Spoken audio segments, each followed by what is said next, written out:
अगले दिन भारतीय जनता पार्टी ने मनीष सिसोदिया को संदेश भिजवाया कि आप आम आदमी पार्टी छोड़कर भाजपा में आ जाओ तो हम आपके सीबीआई और ईडी के सारे केस बंद करवा देंगे। हम आपके साथ चलते हैं, लाइए उन सबूतों को, लाइए उन अपने विधायकों के सामने, लाइए उन भाजपा के नेताओं के नाम और चेहरों को सामने सबूतों के साथ जिन्होंने आपके विधायकों को खरीदने की, लोकतंत्र की एक बार फिर हत्या करने की कोशिश की है। रेड में सीबीआई को कुछ नहीं मिला, कोई अनअकाउंटेड पैसा नहीं, जेवर नहीं, बेनामी संपत्ति नहीं या किसी भी प्रकार का कोई गलत दस्तावेज नहीं मिला। अगले दिन भारतीय जनता पार्टी ने मनीष सिसोदिया को संदेश भिजवाया कि आप आम आदमी पार्टी छोड़कर भाजपा में आ जाओ तो हम आपके सीबीआई और ईडी के सारे केस बंद करवा देंगे और आम आदमी पार्टी की सरकार गिराकर आपको सीएम बनाएंगे।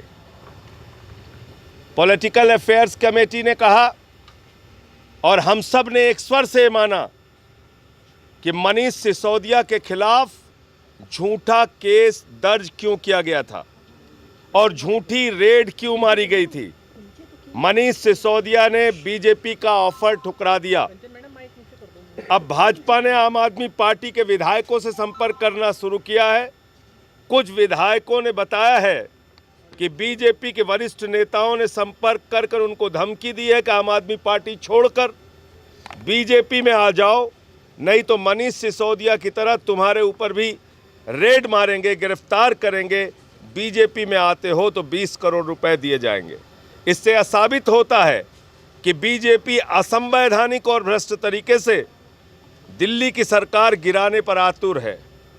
हम दिल्ली की जनता को भरोसा दिलाना चाहते हैं कि सरकार स्थिर है और कोई एमएलए नहीं टूटेगा। हमें दुख है कि भाजपा गुंडागर्दी करके भ्रष्ट तरीके से एक के बाद एक सरकारें गिरा रही है। इसकी हम कड़े शब्दों में निंदा करते हैं। हम प्रधानमंत्री जी से अपील करना चाहते हैं कि आप अपना पूरा समय राज्य सरकारों को गिराने और नेताओं के पीछे सीबीआई और ईडी छोड़ने के बजाय जनता की समस्या दूर करने में अपना समय बिताएं तो बेहतर होगा। साथियों, दिल्ली के मुख्यमंत्री अरविंद केजरीवाल जी ने आरोप लगाए हैं कि भाजपा के बड़े नेताओं ने आम आदमी पार्टी के 40 विधायकों को 20-20 करोड़ रुपए में खरीदने का प्रयास किया है। वहीं सौरभ भारद्वाज आम आदमी पार्टी के एमएलए कहते हैं कि उनके पास इस बात के वीडियो प्रूफ है, सारे सबूत हैं। अब मैं आपको पूछना चाहती हूँ कि इन सारे सबूतों के साथ दिल्ली के मुख्यमंत्री, उप मुख्यमंत्री और विधायकों को राजघाट जाकर बैठ जाना चाहिए था, हाई वोल्टेज ड्रामा करना चाहिए था, या फिर इन सभी को मिलकर इन सबूतों के साथ दिल्ली पुलिस हेडक्वार्टर पहुंचना चाहिए था, सीबीआई मुख्यालय पहुंचना चाहिए था, ईडी के मुख्यालय पहुंचना चाहिए था और इन्हें बेनकाब करना चाहिए था। देश और दिल्ली को बताना चाहिए था कि ये कौन से नेता है, क्या नाम है, क्या ऑफर दिया, किस किस को ऑफर दिया। पर अभी तक इन सब चीजों पर आम आदमी पार्टी और उसके मुखिया खामोश हैं।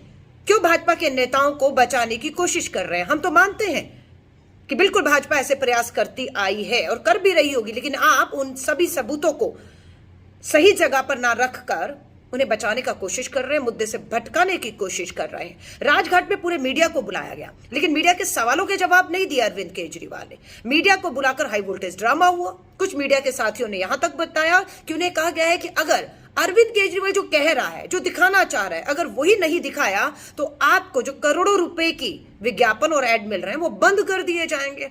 इसलिए कोई सवाल नहीं किया मीडिया के लोगों ने और जो अरविंद केजरीवाल ने चाहा वो पूरा मीडिया में एक तरफा दिखाया जा रहा है। लेकिन कोई ये नहीं पूछता, अरविंद केजरीवाल जी हम आपके साथ चलते हैं, लाइए उन सबूतों को, लाइए उन अपने विधायकों के सामने, लाइए उन भाजपा के नेताओं के नाम और चेहरों को सामने सबूतों के साथ जिन्होंने आपके विधायकों को खरीदने की, लोकतंत्र की एक बार फिर हत्या करने की कोशिश की है। लेकिन अरविंद केजरीवाल आप ऐसा नहीं करेंगे, क्योंकि आपके आरोप सच्चे हैं तो आप ये करेंगे, लेकिन आप तो झूठे हैं, आप महाठग हैं। आप सिर्फ शराब नीति पर, जो भ्रष्टाचार में आप बुरी तरह फंस गए हैं, उनसे ध्यान भटकाने के लिए कभी आप शिक्षा नीति के पीछे छुपते हैं और अब आपने ये ड्रामा रच दिया है। मैं फिर कह रही हूं, अगर ये ड्रामा नहीं है, इसमें कतई भी सच्चाई है, तो चलिए भारतीय राष्ट्रीय कांग्रेस आपके साथ सीबीआई